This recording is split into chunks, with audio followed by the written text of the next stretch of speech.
Ito ba mo? Mag-iwan mo? Nag-iwan yung Ipay mo na sa Sabit.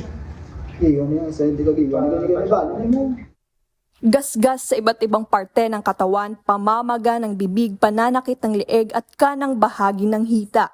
Ito ang tinamo ng lalaking nakadetene sa Station 2 ng Bacolod City Police matapos magka-nervous breakdown at tumalon pa sa pader ng estasyon noong July 9.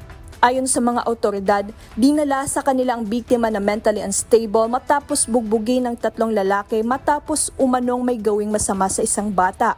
Agad namang nilapatan ng paunang lunas ng UNTV News and Rescue Team ang kanyang mga sugat.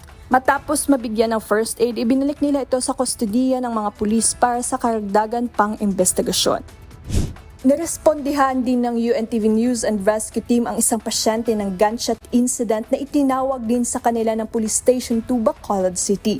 Nangyari ang aksidente sa 17th Street, Bacolod City alas 12:30 ng madaling araw, July 10. Masakit eh? Dali ang masakit. Bali sir, nabutang kami arms lacing sir. Bali din yun kasakit dali oh. Dali. Mabutang mo di sir oh. Mapakilid mo mo kamot? Hindi. Ayon sa kinakasama ng biktima, habang sila'y naglalakad may humabol sa kanila ng isang lalaki na kasakay sa motorsiklo at paputukan sila ng baril.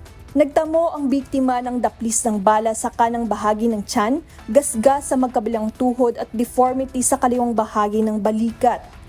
Sir, tulog sa kanya. Hindi lang magdupo. Kanina tayo po na.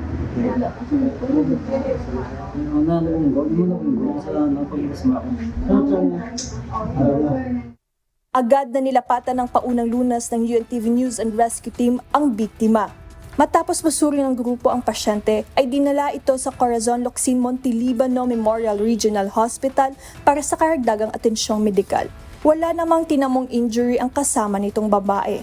Cherry Lopez, UNTV News and Rescue, Diyos ang aming sandigan, serbisyo publiko ang aming pinahahalagahan.